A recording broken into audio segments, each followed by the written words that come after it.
सो पंचड़मो यारो सब पावपणाशनो मंगलाणं च सवेसिं परमं होई मंगलम परमं होई मंगलम। वीतराग विज्ञान पाठमाला भाग 1, इसका चौथा पाठ षट आवश्यक का पाठ चल रहा है। इसमें हमारा देव पूजा, स्वाध्याय, गुरुपासना, देव पूजा, गुरुपासना, स्वाध्याय, संयम, तप, इनकी चर्चा हो गई है। आज अपनी चर्चा चलेगी दान के विषय में। श्रावक के 6 आवश्यक अवश्य करने योग्य कार्य और उन 6 आवश्यकों में 5 आवश्यकों की चर्चा हो गई है। जिनवाणी में जितने भी वचन हैं वो नए को लिए हुए हैं, कोई भी वचन एकांत के वचन नहीं है। तो जब हम छठ आवश्यक की भी चर्चा करते हैं तो इसमें भी नए है, तो निश्चय नए और व्यवहार नए। तो निश्चय नए से आवश्यक क्या है, तो निश्चय से आवश्यक क्या है, सबसे शुरू की परिभाषा अपन हर क्लास में दोहरा रहे हैं ताकि याद हो जाए। निश्चय से आवश्यक क्या है, आत्मा को समझकर उसमें लीन होना ही निश्चय आवश्यक है। अब याद करो, अपन बार बार इसलिए दोहरा रहे हैं कि शुरू में ही देखो, पहले ही नंबर में जब श्रोता ने प्रश्न पूछा तो फिर दुख से बचने का सच्चा उपाय क्या है, तो उत्तर आया है आत्मा को समझकर उसमें लीन होना ही सच्चा उपाय है और यही निश्चय से आवश्यक है। आत्मा को समझकर, स्वयं को समझकर उसमें लीन होना ही सच्चा उपाय है। उसे अपन संक्षिप्त में कहेंगे कि वही निश्चय आवश्यक है। अंकल जी, हो गया याद? बोलिए। आत्मा को समझ के उसमें लीन होना ही निश्चय आवश्यक। कितनी छोटी सी परिभाषा है, बोलिए। आत्मा को समझकर उसमें लीन होना ही निश्चय आवश्यक है, बस। बहुत बढ़िया, बताइए। हाँ हुआ, बहुत बढ़िया।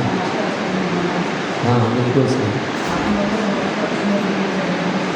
हाँ, आत्मा को समझकर उसमें लीन होना ही निश्चय आवश्यक है। और व्यवहार आवश्यक क्या है, तो व्यवहार आवश्यक क्या है कि व्यवहार आवश्यक, अच्छा, जो आत्मा में लीन होते हैं उनको अपन क्या बोलते हैं, सम्यक दृष्टि। जो आत्मा में लीन होते हैं यानी जिन्हें आत्मा का प्रथम परिचय हो गया है, अनुभव हो गया है, वे सम्यक दृष्टि है। जिन्हें आत्मा का श्रद्धान हो गया है वे ज्ञानी है, सम्यक दृष्टि है। और यहाँ 6 आवश्यक की चर्चा है, ठीक है। तो सम्यक दृष्टि और आवश्यक के कारण कहेंगे श्रावक।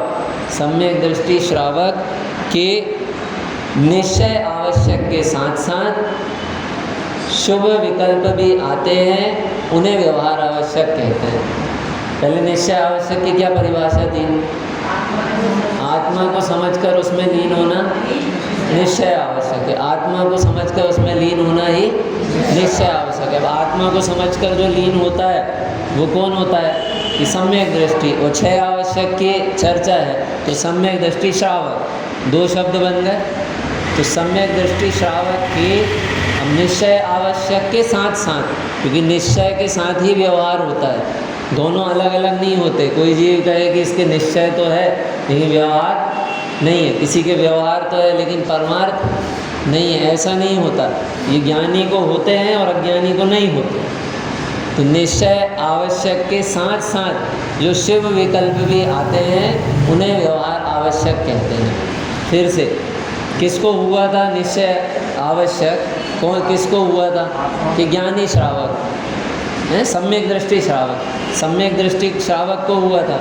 तो सम्यक दृष्टि श्रावक के निश्चय आवश्यक के साथ साथ शुभ विकल्प भी आते हैं, तो उन्हें क्या कहते हैं, व्यवहार आवश्यक। वो शुभ विकल्प क्या कहलाते हैं, व्यवहार आवश्यक। ठीक है। अब आप ये अच्छे से याद करना, धीरे धीरे अपन जब आगे बढ़ रहे हैं तो अब बाद में परीक्षा भी इसकी होगी। अब वापस आ जाएं, अपना जो अंतिम दान नाम का आवश्यक चलना है। पेज नंबर मेरे में 19 है, आपके में कौन सा है वो देख लेना।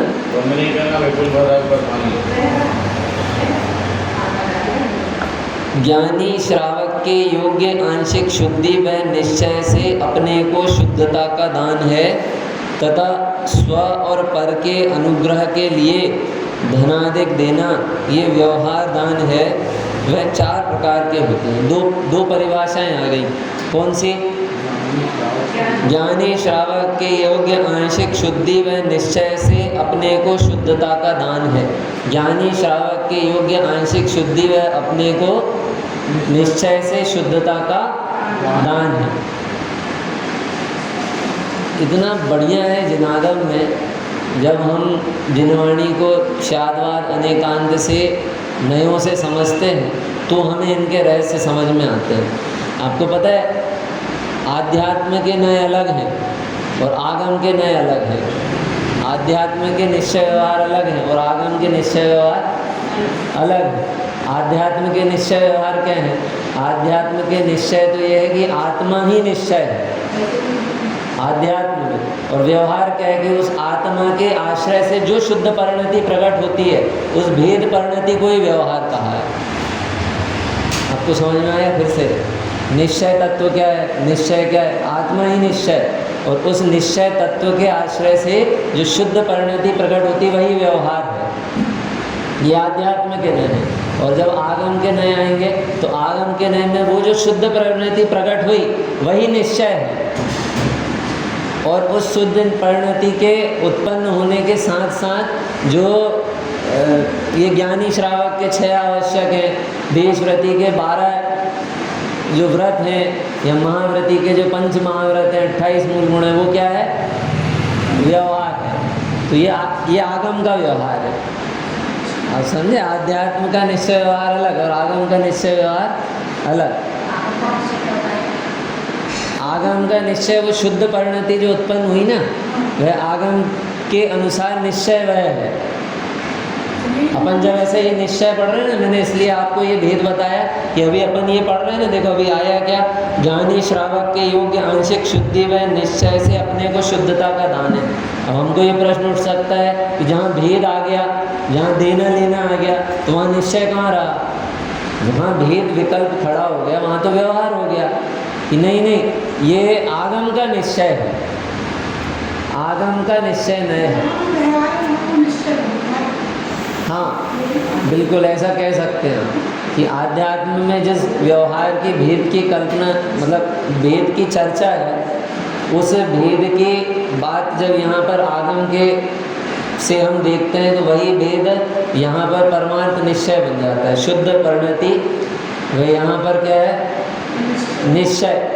और उस शुद्ध परिणति के कारणभूत जो भी अन्य है, या उस शुद्ध परिणति के साथ रहने वाले जितने भी प्रशस्त मात्र क्रिया नहीं, उसके साथ के जो विकल्पात्मक प्रशस्त परिणाम है वो भी सब व्यवहार में आ जाएगा।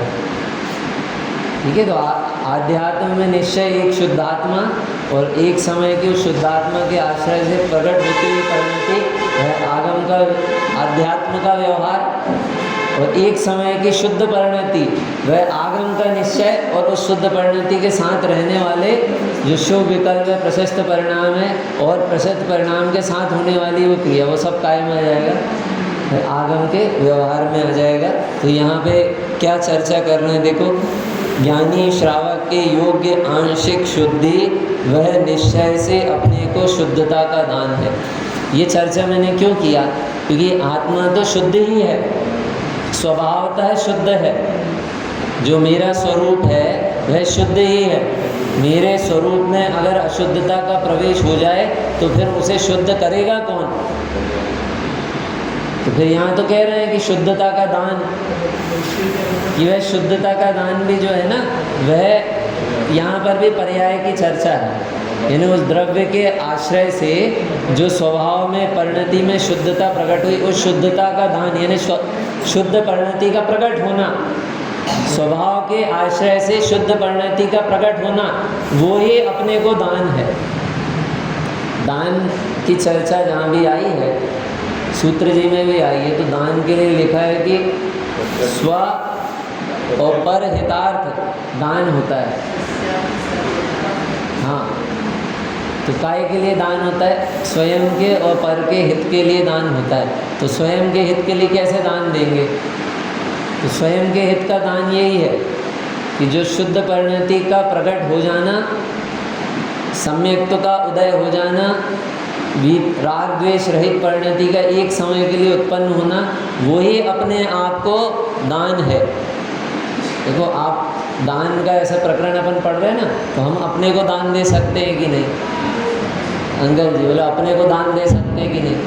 अपने को कैसे दान देंगे? दान तो जब भी हमारे मन में आता तो हम ये समझ में आता कि दान मतलब दूसरे को देना है। दान यानी देना है। किसको देना है? दूसरे को देना है। आपसे और हमसे कोई पूछे क्यों भैया दान देते हो कि नहीं देते हो, तो बोलेंगे हाँ देते हैं दान समय समय पे। और फिर पूछे कि बताओ अपने को क्या दिया अभी तक दान, तो अपने को भी दिया जाता है क्या दान? अपने दवाई तो आप लोग दवाई देते हैं ना अपने को, हाँ, तो अपने उपयोग में आएगा वो पैसा। फिर से क्या? दवाई जो खरीदते शरीर के बीमारी के लिए, हाँ हाँ, वो दान कराया नहीं कहलाया।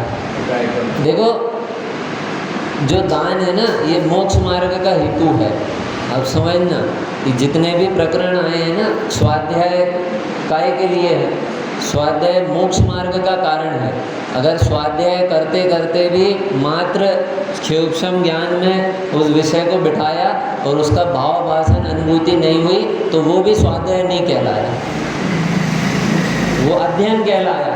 लेकिन वो स्वयं का लक्ष्य नहीं है तो वो स्वाध्याय नहीं कहलाया। इसी दान, वह दान ही दान कहलाएगा जिससे मोक्ष मार्ग पुष्ट हो। अभी आगे अपन चर्चा करेंगे चारों दान में।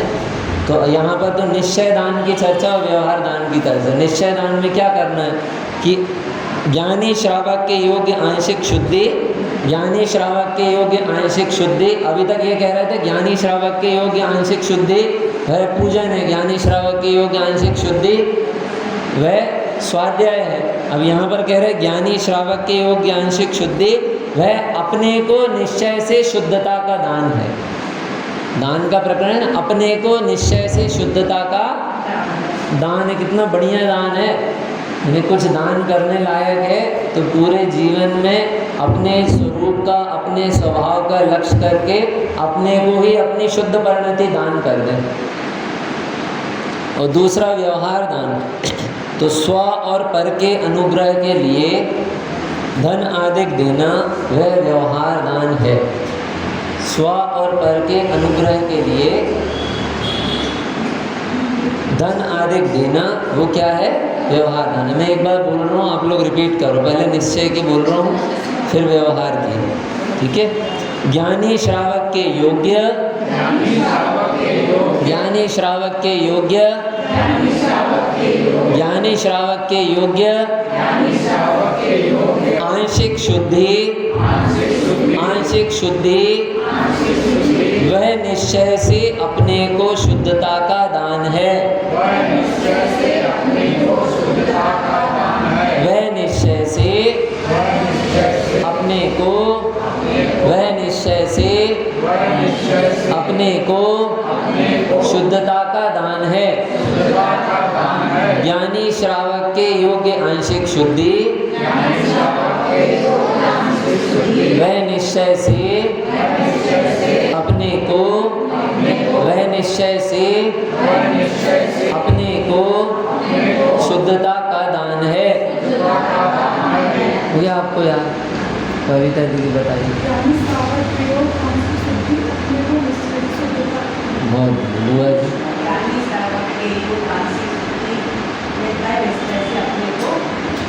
शुद्धता का दान है।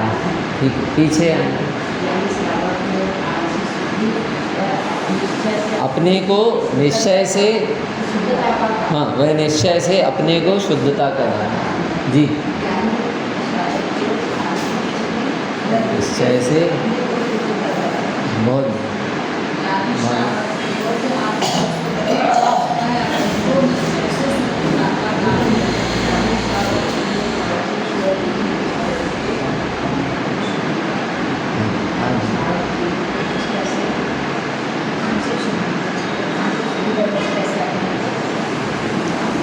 बस दो ही शब्द अपने को याद रखना है। एक तो अपने को इतना तो याद है, ज्ञानी श्रावक के योग ज्ञानसिक शुद्धि, बस निश्चय से अपने को, और शुद्धता का दान है। ठीक है, तीन बातें बस याद रखना है अपने को। ज्ञानी श्रावक के योग ज्ञानसिक शुद्धि आ गया। अब अपन निश्चय की परिभाषा कर रहे हैं तो निश्चय से, और जब निश्चय की बात आ गई तो किसको? अपने को, शुद्धता का दान। ज्ञानी श्रावक के योग्य आंशिक शुद्धि, निश्चय से अपने को शुद्धता का दान ही क्या है? निश्चय दान है। ठीक है, निश्चय से अपने को शुद्धता का दान, निश्चय से अपने को शुद्धता का दान, वो क्या है? निश्चय दान है। ऊपर जी हुआ याद आपको? ज्ञानी श्रावक की आंशिक शुद्धि, हाँ, वह अपने को निश्चय से शुद्धता का दान। ये क्या है? ये निश्चय दान की परिभाषा हो गई। ठीक है, आपको हो गया बेटे? यार बोलो।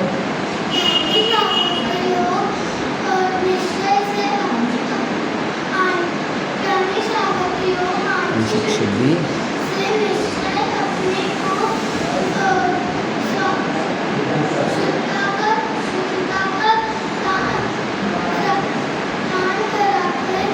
दान ही निश्चय दान है। बस, बहुत बढ़िया, ताली बजाओ। और पक्का याद करो बेटा। ठीक है, क्लास के एंड में पूछेंगे। ठीक है, आपने बोल दिया ललिता आंटी? बोलिए।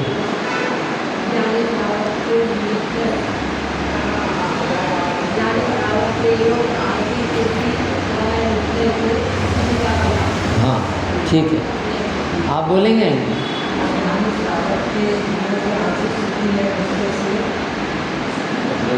अपने को, हाँ, आप एक चीज़ भूल गए थे कि अपने को बोलना। ठीक है, चलिए, अभी अपन ने ये देख लिए निश्चय दान की परिभाषा। अब व्यवहार दान, स्व और पर के अनुग्रह के लिए, स्व और पर के अनुग्रह के लिए, स्व और पर के अनुग्रह के लिए धनादिक देना, धनादि देना, स्व और पर के अनुग्रह के लिए धनादि देना व्यवहार दान है। स्व और पर के अनुग्रह के लिए धनादि देना वो व्यवहार दान है। स्व और पर के अनुग्रह के लिए धनादि देना वो क्या है? व्यवहार दान। स्व और पर के अनुग्रह के लिए धनादि देना है व्यवहार दान। अब आप याद करना, अनुग्रह है ना, उपकार।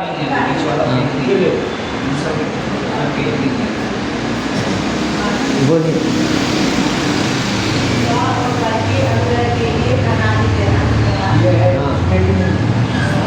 बोलिए, धनादिक देना। चलिए ठीक है, मैं समझता हूँ आपको याद हो गई होगी, नहीं हुई होगी तो याद कर लेना, अगली बार पूछेंगे। ठीक है, अब ये कितने प्रकार के होते हैं? व्यवहार दान जो है स्वयं और स्व और पर के अनुग्रह के लिए वो जो दान दिया जाता है वो कितने प्रकार के हैं? 4 प्रकार के। और यहाँ पर आया था धनादिक दान देना, जबकि चारों प्रकार के दान में धन का कहीं नाम ही नहीं है। यहाँ पे क्या लिखा है? धनादिक देना। और चारों प्रकार के दान में धन का नाम नहीं है, लेकिन चूंकि ये वीतराग विज्ञान एक है, ये बच्चों के लिए है, तो बाल बुद्धि को समझाने के लिए कि उन्हें समझ में आए विषय, तो इसलिए यहाँ पर धनादिक लिखा है। इन चारों दान में अब कौन कौन से 4 दान होते हैं आप देखो? आहार दान, ज्ञान दान, औषधि दान और अभय दान। जब पूजन में अपन पढ़ते हैं तो क्या क्रम दिया वहाँ पे? औषध, शास्त्र, अभय, आहारा।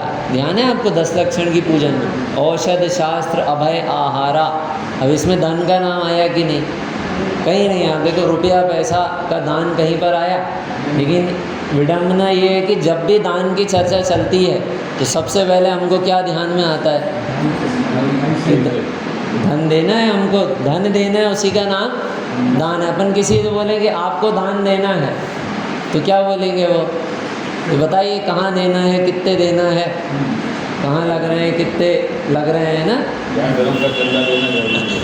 तो ये हमको ऐसा लगता है दान यानी एक तो देना, और देने में भी पैसा देना, पैसे देने का नाम दान है। अब आप इसमें देखो आहार दान, अब आहार दान में क्या दिया जा रहा है? आहार दिया जा रहा है। औषधि दान में औषधि दी जा रही है। अभय दान में अभय दान दिए, दया का परिणाम, उनको जीवन रक्षित किया जा रहा है, ऐसे रक्षित करने के परिणाम। और फिर चौथा है ना ज्ञान दान। तो ज्ञान दान में क्या दिया जा रहा है? कि ज्ञान को दिया जा रहा है ना। अब ये चारों प्रकार के दान में धन की चर्चा नहीं है। अब ये धन भी जो है ना, ये धन भी चारों प्रकार के दानों में लगाया जाता है। धन का दान नहीं होता, ये धन से चारों दान हो सकते हैं, ठीक है।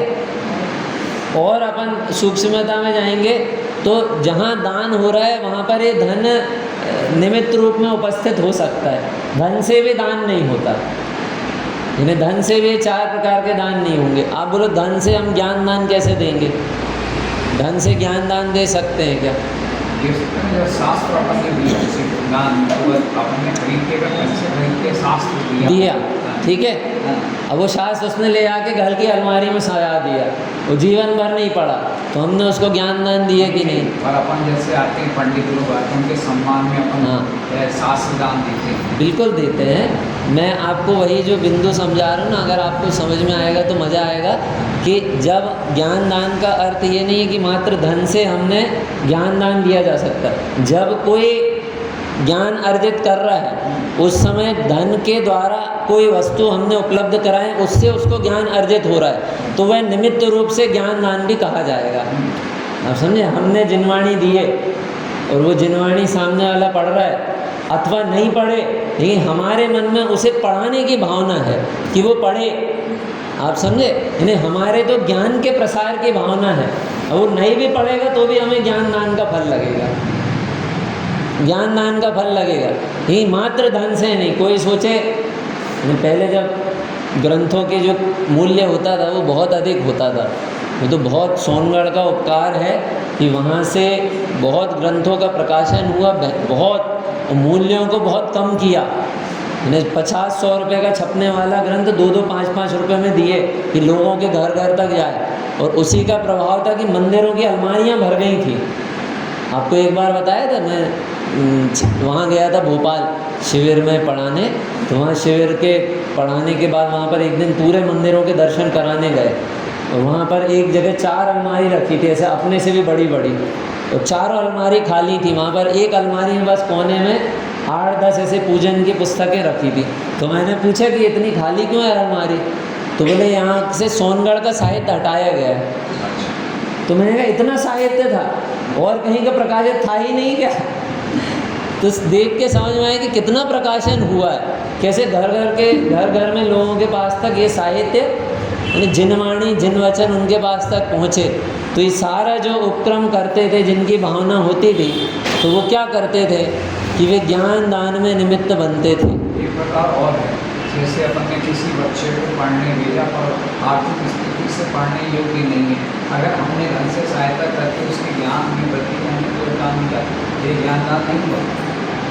कौन सी पढ़ाई पढ़ने भेजा? अरे वही सामान सोनगढ़ ही भेजा, हाँ पढ़ाई पढ़ने भेजा, हाँ होगा। देखो अब अपन चर्चा कर रहे हैं यहाँ पर दान का अर्थ देना है कि नहीं है। देखो अब वही चर्चा अपनी प्रारंभ हो रही, दान का अर्थ मात्र देना है कि नहीं। तो यहाँ पर जो 4 दान की चर्चा है, आहार और ज्ञान, औषध और अभय, ठीक है। तो अपन सबसे पहले चर्चा करते हैं आहार दान। आहार का देना ही मात्र अगर दान हो तो आहार का देना दान है कि नहीं है? कि आहार को देना दान है। अब कोई व्यक्ति है, उसको हमने आहार दिया, अब वो आहार हमने कैसा दिया कि वो आहार अवक्ष भी दे दिया, बोले दान है कि नहीं है? कि नहीं है। पता कितने सारे ऐसे जीव हैं जो मात्र देने को दान समझते हैं, और कहाँ समझ लो बाजार का खिला के, कहीं और का खिला के, वो खिला बस ऐसा लगता है कि बस हो गया दान पूरा। एक जन ने तो बताया, एक आदमी मरने को था, उसको अंडा खाना था, तो बोले अंडा खिला दिया, हमने दान कर। अरे बहुत है ऐसे जीव। एक जैन लड़की का पता चला कि वो मतलब देने के हिसाब से जो स्ट्रीट डॉग्स होते हैं ना, उनको नॉनवेज जाके दे के आती है, सुबह से निकल के 1-1.5 घंटे में पूरे लोगों को दे के आती है। तो देना हुआ कि नहीं हुआ, पुण्य लगेगा कि पाप लगेगा? मात्र देने का नाम ही दान नहीं है। इसलिए तत्वार्थ सूत्र जी में सूत्र लिखा गया, विधि द्रव्य दात्री पात्री विशेषात तद विशेषा। क्या दिया जा रहा है, किसको दिया जा रहा है, किस विधि से दिया जा रहा है, उस दान में के विषय में विचार किया कि नहीं, इसमें क्या विशेषताएं हैं, मतलब कैसा पात्र है। ये इन सब का विचार करने से इन सब के द्वारा ही दान में विशेषता आती है। ठीक है? देने का मात्र ही नाम दान नहीं है। किसी को दे रहे हैं हम। अब ये दान में भी ना, ये पूरा प्रकरण मोक्ष मार्ग से संबंधित है। ये दान का प्रकरण पूरा मोक्ष मार्ग से संबंधित है। जब हम यहाँ आहार दान की चर्चा करेंगे तो आप सुनना ध्यान से, ये आहार दान की चर्चा पूरे पात्र जीवों के लिए है। तो हम लौकिक में किसी को भोजन कराते हैं कि वो करुणा दान है। तो कौन सा दान है? करुणा दान। लेकिन वह करुणा दान भी अविवेक पूर्वक नहीं होता। करुणा दान भी अविवेक पूर्वक नहीं होता। अब जैसे कि मोक्ष मार्ग में जो चल रहा है उनके परिणामों की स्थिरता के लिए अगर हमने आहार दान दिया तो जो आहार दान होगा कि नहीं? हाँ, देखो ना, अपन वही चर्चा कर रहे हैं। अभी तो 2 चर्चा कर ली अपन ने। एक तो जो बाहर का दान अपन जिसे मान रहे हैं उसे यहाँ दान की श्रेणी में नहीं लिया है, फिर भी उसे प्रशस्त परिणाम है, इसलिए करुणा दान कह सकते हैं। जो यहाँ पर दान है वो दान के पात्र तो 3 हैं। आहार दान, तो आहार दान के 3 पात्र कौन हैं? उत्तम पात्र, मध्यम पात्र और जघन्य पात्र। उत्तम पात्र कौन है? कि मुनि भगवान, मुनिराज ही उत्तम पात्र हैं। मध्यम पात्र कौन है? देशव्रती श्रावक। और जघन्य पात्र कौन है? सम्यक दृष्टि श्रावक। श्रावक श्राविका, मुनि आर्यिका, है ना। तो ये आप एक उत्तम पात्र में मुनिराज, मध्यम पात्र में देशव्रती श्रावक श्राविकाएँ और आर्यिका, और जघन्य पात्र में सम्यक दृष्टि, अविरति सम्यक दृष्टि। हाँ जी, 4थे गुणस्थान वर्ती जो अविरति सम्यक दृष्टि है वे जघन्य पात्र में आएंगे। ठीक है। और इसके अतिरिक्त भी अगर हमें परिणाम है दान का, तो आहार दान जो हमारे तत्व के श्रद्धानी, तत्व के अभ्यासी, ऐसे जो साधर्मी हैं उनके प्रति भी हमें आहार आदि की व्यवस्था करना, वो दान की तैयारी की पात्रता है। दान की तैयारी की पात्र क्यों? क्योंकि इसी के बीच में तो ज्ञानी जन होंगे जो देशव्रती श्रावक होंगे, जिन्होंने अभी ग्रह नहीं छोड़ा है, जो अविरत सम्यक दृष्टि है, वो कहाँ होंगे? किसके बीच में होंगे? हमारे इसी समाज के बीच में तो होंगे। सम्यक दृष्टि जीव कोई होता है या उसे सम्यक दर्शन प्रकट होता है तो उसके साथ क्या हो जाता है? बाहर में कुछ परिवर्तन होता है कि नहीं होता है? ये हमारे बुद्धि गोचर कोई बहुत बड़ा व्रत आदि रूप परिणमन नहीं होता। उनके देव शास्त्र गुरु का अटल श्रद्धान, तत्वों का श्रद्धान और उनका बाहर जीवन भी जिनवाणी के अनुरूप और वेद विज्ञान पूर्वक उनका जीवन चलता है। ऐसा कोई बहुत बड़ा परिवर्तन नहीं दिखेगा कि ऐसे किसी जीव को आज सम्यक दर्शन हुआ तो कल से वो आपको सफ़ेद कपड़ों में दिखे। आज सम्यक दर्शन हुआ तो कल से उसके जीवन में एकदम व्रताधिक दिखे, क्योंकि नाम ही 4थे गुणस्थान का क्या है? अविरत सम्यक दृष्टि। तो देना मात्र इसका नाम दान नहीं है। एक तो ये बात समझ में आ गई। फिर जब देते हैं तो देने में जिसे दिया जा रहा है, तो अगर ज्ञान और वैराग्य की वृद्धि हो रही है, मोक्ष मार्ग रत्नत्रय पुष्ट हो रहा है, तो उसका देने का नाम दान है। हमने मुनि भगवंत को आहार क्यों कराए? मुनि भगवंत के आहार में ना क्यों कराए हमने? इसलिए कराए कि मुनि भगवंत के उपयोग की स्थिरता रहे, वे मोक्ष मार्ग में आगे बढ़े। यानी हमने रत्नत्रय की अनुमोदना करे। और किसके रत्नत्रय की अनुमोदना करे? कि मुनिराज के रत्नत्रय की अनुमोदना किए और स्वयं के रत्नत्रय को पुष्ट किए। उनके रत्नत्रय की अनुमोदना और स्वयं के रत्नत्रय की पुष्टि। आप बहुत विचारना इस विषय में यानी ये प्रकरण हमको समझ में नहीं आए ना, तो हम कई बार अविवेक में ये कह दें कि भैया हम ऐसे किसी को भी कोई घर आता है तो हम भोजन करा देते हैं, तो हम मुनिराज को नहीं करा सकते क्या? कि दूसरे को भोजन हम करुणापूर्वक कराते हैं, वात्सल्यपूर्वक कराते हैं। मुनिराज को भोजन भक्तिपूर्वक, आहार उनको भक्तिपूर्वक कराया जाता है। वो आप अगर ऐसे सामान्य तरीके से देंगे तो आहार लेंगे नहीं। पहले जब आते हैं ना तभी हाथ जोड़ के स्वयं से नहीं आते हो, हम बोलते हैं आइए आइए पधारिए, नवदा भक्ति करते हैं, पाद प्रक्षालन करते हैं। अत्यंत निष्प्रही शरीर के प्रति जिन्हें ममत्व नहीं है, ऐसे विरक्त ज्ञानी मुनि भगवंत भी बैठ के पाद प्रक्षालन करा रहे हैं। वे अपनी पूजन हो रही है तो बैठ के क्यों करा रहे हैं? कि इससे उन्हें श्रावक की पात्रता पता चलती है, ये श्रावक कैसा है। ये तो बोलने ही पाप वचन है, बहुत पाप के वचन है भैया। महाभाग्य होगा जिस दिन हमारा चौका ऐसा पवित्र हो जाएगा कि हम बाहर खड़े होंगे और किसी मुनि भगवान को पढ़ा के अपने बनाए हुए भोजन में से कुछ उन्हें भी आहार में देंगे, और इससे हमारा न मात्र घर पवित्र होगा बल्कि हमारा जीवन ही पवित्र हो जाएगा। ऐसे में तो कोई मुनिराज ही नहीं होंगे। देखो एक प्रश्न उठता है, बहुत ज्वलंत प्रश्न, ऐसे में तो मुनिराज ही नहीं होंगे। ऐसे में मुनिराज तो होंगे सच्चे, लेकिन श्रावक भी सच्चे होंगे। आपको ध्यान है सुनील भैया आए थे शिवपुरी वाले, उनका देह विलय हो गया। वो सुनील भैया ने किसी घर में थाली में स्टीकर होता था तो उन्होंने भोजन वहाँ पे स्टीकर वाली थाली में नहीं ली। तो क्या हुआ कि दूसरे दिन से हम लोगों के घरों में सारी थालियों से स्टीकर निकल गए। वो अटपहरा घी चाहिए था और अटपहरा घी नहीं था, तो हमने बाहर से बुलाया।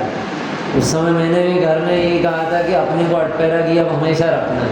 कल के दिन मुनि भगवंत आ जाएं तो हम स्वयं ही नहीं ले रहे, हमारे घर में नहीं है व्यवस्था, तो फिर हम कैसे आहार कराएंगे, कैसे कराएंगे? पहले हम अपनी पात्रता तो तैयार करें। तो अगर मुनि भगवंत ने प्रवेश किया और जाना उन्होंने कि यहाँ पर शुद्ध आहार नहीं है और वे वहाँ से विरक्त होकर चले गए, तो वो श्रावक को हृदय में ठेस पहुँचेगी। उसे लगेगा कि बताओ साक्षात मोक्ष पधारा और लौट गए। अब मुझे क्या करना है? मुझे उन्हें ग्लानि आएगी अपने परिणामों पे कि अब मुझे अपना जीवन इतना पवित्र करना है कि मुनि भगवंत तो क्या मेरे द्वार से कोई अविरति सम्यक दृष्टि भी लौटे नहीं। तो फिर क्या होगा कि परिणाम बढ़ेंगे। तो इसलिए आहार दान में मात्र देना नहीं कि किसको दे रहे हैं, क्यों दे रहे हैं। उनके पास आहार उदर में पहुंच रहा है और उनका जो है वह सम्यक रत्नत्रय की वृद्धि का कारण है या उनके रत्नत्रय नहीं है।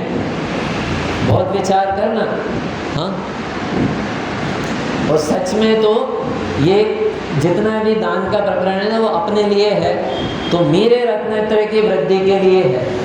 रत्नत्रय प्रकट हो और रत्नत्रय की वृद्धि हो। तो आहार दान में भी यही लेना है कि 3 जो पात्र हैं उन पात्रों को उनके उदर में आहार जाता है, मैंने अपने लिए जो बनाया है उसमें से बना के पहुँचाए, तो फिर ये और ऐसे में रत्नत्रय की वृद्धि होगी और मेरे लोभ भी घटेगा, मान भी घटेगी, कषाय भी घटेगी, तो मेरा भी हित होगा। ठीक है। अब दूसरा ज्ञान दान।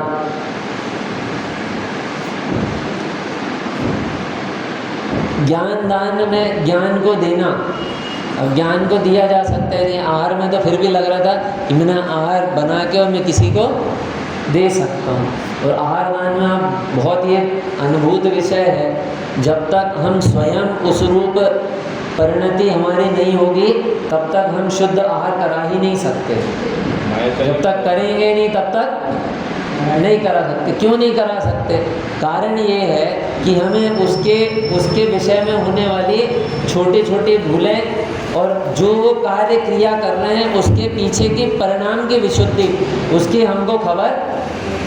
पानी हम छान रहे हैं, अब हम खुद के लिए अगर छान रहे हैं अंकल जी, तो आप क्यों छान रहे हो खुद के लिए पानी? तो कई कारण हो सकते हैं। बहुत मोटे मोटे छन्ने से भी लोग इसलिए पानी छानते हैं कि जो नल का पानी आ रहा है ना, नल का पानी में कचरा बहुत आ रहा है, तो सुबह एकदम साफ पानी छन जाता है, और एक जीव छान रहा है पानी छनने से, और वह छान रहा है मोटे छन्ने से इसलिए कि उसके जीव बचें। एक जीव छान रहा है पानी कि बस मुझे यहाँ से छन्ना, यहाँ से अनछना पानी डालना है, और यहाँ से जो भरा पानी वो छना पहुँच गया तो पानी छन गया। अब ये जो छन्ना है ना, इसके जो जीव आए हैं वो बचे कि नहीं बचे उससे कुछ पता नहीं, लेकिन यहाँ पर पानी आ गया साफ, यानी उस छन्ने से निकलता हुआ, तो ये नीचे का पानी कैसा हो गया? छना हो गया। अगर उसके जीव नहीं बचे तो पानी छना बिल्कुल नहीं है। रत्नगंज शाकाचार्य जी ने पानी छानने के विषय में बहुत सुंदर पंक्ति लिखी है कि जल में यत्नाचार करने से दयावान पने की मर्यादा बनी रहती है। वो जीव नहीं दिख रहे हैं, ये हमारा दयावान पना बना रहता है, इसलिए जल में यत्नाचार किया जाता है। तो ये जितना भी आहार का प्रकरण है ना, वो हमारी भाव विशुद्धि के लिए है। पहले के घरों में तो ऐसा होता था कि भोजन बनता था और बताते भी नहीं थे घर वालों को, और कोई साधर्मी को मंदिर से लेके आ जाते थे और फिर घरों में भोजन हो जाता था, पता ही नहीं होता था। जो बना है भोजन उसमें से ही हमारे साधर्मी को भोजन हो गया, ताकि हमें समझ में आए कि बनाना नहीं है, बहुत सारा करने में कई बार इतनी आकुलता व्याकुलता होती है कि वो इतना सारा बना देते हैं, तो यहाँ पे ये आकुलित परिणाम होते हैं। और इतना सारा बना के, क्योंकि समझ नहीं है ना, जिनवाणी में एक विज्ञान नाम का भी दातार का गुण लिखा है। 7 गुणों में से भक्ति, तुष्टि और विज्ञान नाम का भी एक गुण है, क्षमा नाम का भी एक गुण है। तो विज्ञान नाम का गुण पता नहीं ना, तो किस ऋतु में क्या स्वयं खाना ये नहीं पता, तो कुछ भी अपन ने दे दिए तो क्या होगा कि अभी हमारे बनाने में परिणाम कलुषित, और उनके उदर में जाके विकृति करेगा तो उनके भी परिणामों में विकार उत्पन्न का कारण बन सकता है। इसलिए बहुत विवेक का मार्ग है, मात्र देने का नाम ही दान नहीं। अब ज्ञान दान, अब ज्ञान दान तो वैसे भी ज्ञान जो है वो पूरे भारत में, क्या पूरे विश्व में सबसे ज़्यादा दिया जाता है। दिया जाता है कि नहीं दिया जाता? आप देख लो, कहीं आप बैठ जाओ, आप दुकान कर रहे हैं, आपके दुकानदारी के विषय में आपको एक सर्विसमैन भी ज्ञान दे देगा। आप सर्विस कर रहे हैं, उसके विषय में कैसा किया जाता है वो दुकानदार ज्ञान दे देगा। आप समझे? आप गृहस्थी में भोजन आदि बना रहे हैं, उसमें पुरुष ज्ञान दे देंगे, और पुरुष के काम में जो नई बाहर के काम भी समझ में आते हैं उसमें अन्य भी दे देंगे। और तो और आप एक बार अपनी कोई बीमारी बताओ, और जितने लोग बैठे हैं वो सब एक एक दवाई आपको बताएंगे। हाँ, अब आप विचार करो, एक ज्ञान दान यानी क्या होता है? सभी तो ज्ञान दे रहे हैं, ले कौन रहा है? तो ज्ञान दान में अनुद्दिष्ट होता है, लेते हैं और फिर देते हैं। तो क्या लिया कि रत्नत्रय की वृद्धि के लिए ज्ञान लिया जाता है, ग्रहण किया जाता है, और रत्नत्रय की वृद्धि के लिए ये ज्ञान दिया जाता है। और उस रत्नत्रय की वृद्धि के लिए जितने भी निमित्त कारण हैं वो सब ज्ञान दान में आएंगे। यानी अब अपन आ जाओ उसी बिंदु पे जो आप कह रहे थे कि किसी बच्चे लौकिक ज्ञान में, मतलब कोई जैसे लौकिक ज्ञान में अगर किसी को मतलब वही चर्चा हो रही है। अब देखो, रत्नत्रय की वृद्धि के लिए ज्ञान, अब वो रत्नत्रय की वृद्धि काय से होगी? पहले तो उत्पत्ति काय से होगी, उसका आधार क्या होगा? किसी का मोह विलय को प्राप्त होगा, तो जिनवाणी में क्या लिखा? मोह का दूर होने का उपाय क्या है कि द्रग मोह क्षय हो, इसलिए स्वाध्याय करना चाहिए। जिन वचसी रमनते वे स्वयं वांत मोह, यानी जिनेंद्र भगवान के वचनों में रमण करे, स्वाध्याय करे। अब वो स्वाध्याय करने के लिए जो पाठशालाएं चलती हैं, तो जो पढ़ा रहे हैं वो भी ज्ञान दान में सहभागी हैं, जो पढ़ रहे हैं वो भी ज्ञान दान में सहभागी हैं, जो पढ़ने की अनुमोदना कर रहे हैं, जो उसके लिए व्यवस्था कर रहे हैं, शिविर लगा रहे हैं, और भी जो ऐसे जो भी बनाव बनते ना, किसी बच्चे को बाहर पढ़ने भेजे, वो वहाँ जाके पढ़ रहा है, तो वहाँ पर बाहर यानी जो धार्मिक संस्थान है वहाँ जाके वो रत्नत्रय के मार्ग का पोषण कर रहा है, तो वो कैसा दान है? कौन सा दान में आएगा? कि वो ज्ञान दान है, वो ज्ञान दान है। और जो लौकिक पढ़ाई कर रहा है वो ज्ञान दान है कि नहीं? कि सच बात तो ये है, जितनी भी लौकिक पढ़ाई है उसमें अगर हम किसी को करा रहे हैं तो जितने हमारे परिणामों में नरमाई है उतना पुण्य बन जाएगा। लेकिन हम जिनवाणी से पूछेंगे ना तो वो कहेगा कि ये अज्ञान दान है, ज्ञान दान नहीं है। ये कैसा है? जितना जितना वो बाहर का जानता जाएगा। हाँ, लौकिक ज्ञान के बिना हम धर्म ज्ञान भी नहीं पा सकते ना। बेसिकली कि हमें जब अगर भाषा का ज्ञान नहीं होगा तो हम कैसे ज्ञान को प्राप्त करेंगे? ठीक है, लौकिक ज्ञान के बिना धार्मिक ज्ञान नहीं पा सकते, ठीक है। लेकिन लौकिक ज्ञान से भी धार्मिक ज्ञान नहीं पा सकते। अभी इतने सारे लोग पढ़े लिखे हैं कि कितनों की इसमें जिनवाणी में रुचि है।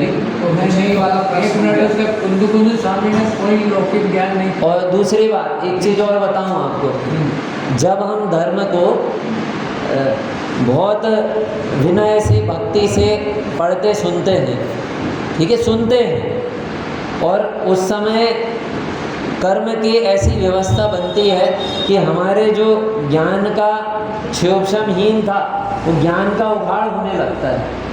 इस विनय से ज्ञान का उघाड़ होता है, इसके अभिनय से ज्ञान और ढकता जाता है। तो ये ज्ञान का उघाड़ होता है। और कई ऐसे जीव भी वर्तमान में उदाहरण स्वरूप हैं कि जिनको इसके कारण से लौकिक ज्ञान हो गया। जैसे हमारी नानी की मम्मी जो है वो क्या करती थी कि वो बहुत भद्र परिणामी, बहुत शांत जी, वो बाहर बैठ जाती थी और जितने बच्चे निकलते थे ना स्कूल के, तो उन बच्चों को, स्कूल के बच्चों को वो मिठाई देती थी और बोलती थी कि बताओ क्या है, तो वो आ अनार का, आ आम का, मतलब ऐसे वो उनको बताती थी। वो बताते जाते थे, वो देखते जाती थी। और वो काय के लिए सीख रही थी, उनको मतलब ही नहीं था लौकिक शिक्षा से।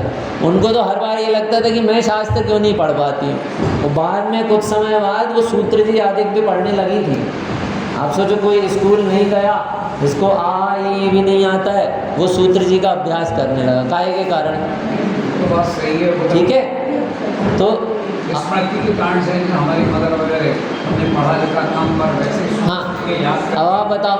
तो मैं ये कह रहा हूँ कि ये जो ज्ञान है ना, अब 8 मद होते हैं ना, अपन 8 मद में एक मद होता है ज्ञान का।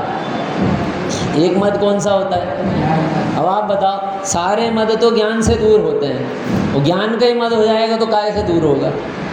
कि ज्ञान का मद नहीं होता, वो एक्चुअल में अज्ञान का मद होता है। तो जितना जितना हम बाहर का जानते जाते हैं और हमें लगता है कि मैं जानने लगा हूँ, उतना उतना हमारा मद बढ़ता जाता है, उतने उतने अज्ञान प्रगाढ़ होता जाता है। अभी आप किसी दृष्टि में इसमें भी हो सकता है कि हमें धर्म ज्ञान हो गया, उसका भी मद हो सकता है। बिल्कुल हो सकता है, उससे नहीं ज़्यादा जानता, बिल्कुल हो सकता है, बिल्कुल हो सकता है। लेकिन यहाँ पर धर्म के ज्ञान के सहित मद होने पर भी मद दूर होने का चांस भी यही है।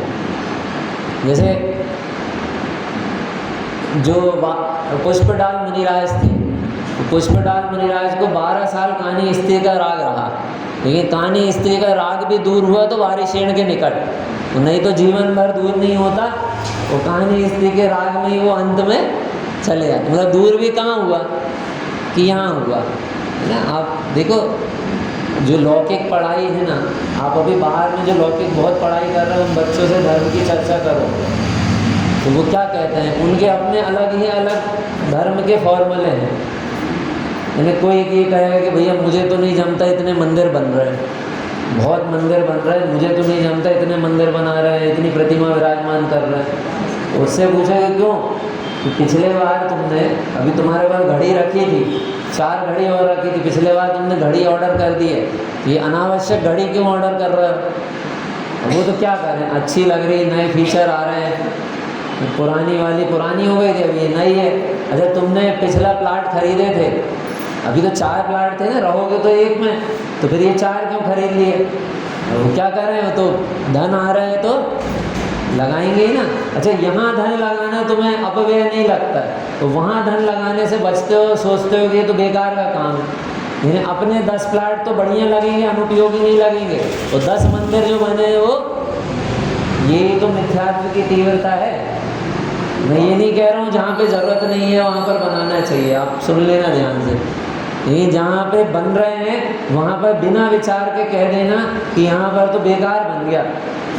हमें अकेले थोड़ा पाप नहीं माने, हमने अनंत तीर्थंकरों का, अनंत प्रतिमाओं का, अनंत जिन मंदिरों का अनादर कर दिया। और जरा सी अनुमोदना में पूरा जिन मंदिर का बनने का और पूरा उसका हमने अर्जित कर लिया, हमने अनुमोदना कर ली। तो ज्ञान दान में बस ये है कि वह ज्ञान, वह विद्या जिससे रत्नत्रय पुष्ट हो, जिससे मोक्षमार्ग पुष्ट हो, जिससे वीतरागता पुष्ट हो, ऐसा ज्ञान का स्वयं के लिए लेना और अन्य को देना, उसका नाम ज्ञान दान है। और उस दान के लक्ष्य को लेते हुए हम स्वयं भी जो लौकिक का ज्ञान लेंगे और उस ज्ञान को लक्ष्य में लेते हुए हम अन्य को भी जो लौकिक का ज्ञान दिलवाएंगे, वो सब भी इसी श्रेणी में आ जाएगा। इस व्यवहार का ही व्यवहार हो जाएगा। आत्मज्ञान के लिए किया हुआ ज्ञान ही सार्थक और फलकारी है। और आत्मज्ञान ज्ञान के बिना जितना भी ज्ञान ग्रहण किया जाता है सब पाप बंध का कारण है और अज्ञान का कारण है और अभिमान का कारण है। अब बहुत विचार ना, बाहर में कभी हमारा मन हुआ, हमने किसी बच्चे को परेशानी है, किसी को लौकिक पढ़ाई करा दी, वो गलत नहीं है, लेकिन वो उससे हमारा धर्म नहीं हो रहा, ना ही वह धर्म का कारण है। जब भी धर्म का और धर्म के कारण की चर्चा आएगी तो वहाँ पे रत्नत्रय होगा, वहाँ पे वीतरागता होगी, वहाँ पे तत्व ज्ञान होगा। उसके बिना ना ही वह स्वरूप है उसका और ना ही उसका कारण है, नहीं होगा। इसलिए ज्ञान दान का अर्थ ये है कि रत्नत्रय की वृद्धि के लिए, वीतरागता के पोषण के लिए, स्वरूप की आराधना के लिए, तत्व ज्ञान के लिए, अज्ञान अंधकार को दूर करने के लिए जो चर्चा होती है, जो बात आई है, उसे स्वयं समझना, अंगीकार करना और अन्य को समझाना, उसे अंगीकार करवाने का परिणाम करना, इसका नाम क्या है? ज्ञान दान है। अब दो दान की चर्चा अपन आगे करेंगे, औषधि और अभय दान। ठीक है, दया या परोपकार में नहीं ले सकते किसी लौकिक में? बिल्कुल ले सकते, उसी में ही लेंगे, उसी में ही लेंगे। इसलिए जहाँ जहाँ दान का प्रकरण है ना, वहाँ पर दान के प्रकरण में परोपकार की भी चर्चा की गई है। जहाँ दान का प्रकरण है वहाँ परोपकार की चर्चा की गई है। और वहाँ परोपकार की चर्चा में पर का उपकार, जो ये तत्व ज्ञान है उससे तो होगा ही, लेकिन उस तत्व ज्ञान के साथ साथ उसे बाहर की अनुकूलताओं की भी चर्चा जिनवाणी में आई है। कोई साधर्मी है या कोई जैन समाज का व्यक्ति है, और वो जैन समाज का व्यक्ति और वो परेशान हो रहा है, या अन्य समाज का व्यक्ति है, मैं तो कह रहा हूँ अन्य समाज का व्यक्ति, और वह बाहर से उसकी शारीरिक स्थिति एकदम खराब और बहुत प्रतिकूलताओं में है, और हम उसके पास गए और हमने देखे इसके कमाई का साधन नहीं, शरीर की स्थिति नहीं कि कमा पाए, और इसके बाहर में भी बहुत प्रतिकूलता है। अब हमें उसके लिए क्या करना चाहिए? तो कौन सा दान देना चाहिए? ये चारों दानों में से देखो आप कौन सा दान दोगे आप? कि हम सबसे पहले ज्ञान दान देते हैं। हम कहते हैं कि देखो भैया, ये तो कर्म का उदय है, अभी उसके परिणाम इतने अस्थिर हैं कि हम जिनवाणी की बात कहेंगे उसके दिमाग में ठहरेगी नहीं। इसलिए जितने भी ज्ञानी जन हुए, चाहे दीवान अमर चंदी हो, चाहे हरजस राय, राजा सेठ हरजस राय हुए हों, इन सभी ने पहले बाहर की उनकी व्यवस्था करी, और अकेले व्यवस्था नहीं करी, उनका व्यवस्था करना उद्देश्य नहीं था। उसके बाद उन्हें जिनवाणी का रहस्य बताया तो वह जीव उनसे जुड़ गया। अभी मैं पढ़ावा गया था ना, तो एक भैया आते थे स्वाध्याय में, तो स्वाध्याय में आते हुए भैया जो थे उनके साथ उनका सर्वेंट आता था, और वो सर्वेंट रोज़ क्लास में बैठता था, और वो बता रहे थे कि उन्होंने मोक्षमार्ग प्रकाशक की परीक्षा दिया था पहले। जो उनके सर्वेंट आता है ना, हमारी दुकान के सर्वेंट है, उनने सबने 2-3 सतियों की कथा सुन के रखे हैं, और भी कई चीज़ें कर्म सिद्धांत के विषय में उनके सुन के रखें, और उनको हम बहुत सारी जिनवाणी की बातें बताएं और उनका हृदय पीड़ित करें, तो उसके आएगी कि नहीं बातें? धर्म की उपेक्षा होगी? उनकी बाहर की व्यवस्थाओं के साथ जब हम उन्हें बताएंगे ना तो उनको लगेगा अरे गजब, कितनी बढ़िया बात है। आप समझे? तो इसलिए ये विषय बहुत समझने जैसा है। अपन और आगे इसके बारे में चर्चा करेंगे। संभवतः अगली कक्षा में अपना ये विषय पूरा हो जाएगा। इसके बाद कर्म का विषय बहुत अच्छा विषय है, तो कर्म का प्रकरण अपना चढ़ेगा।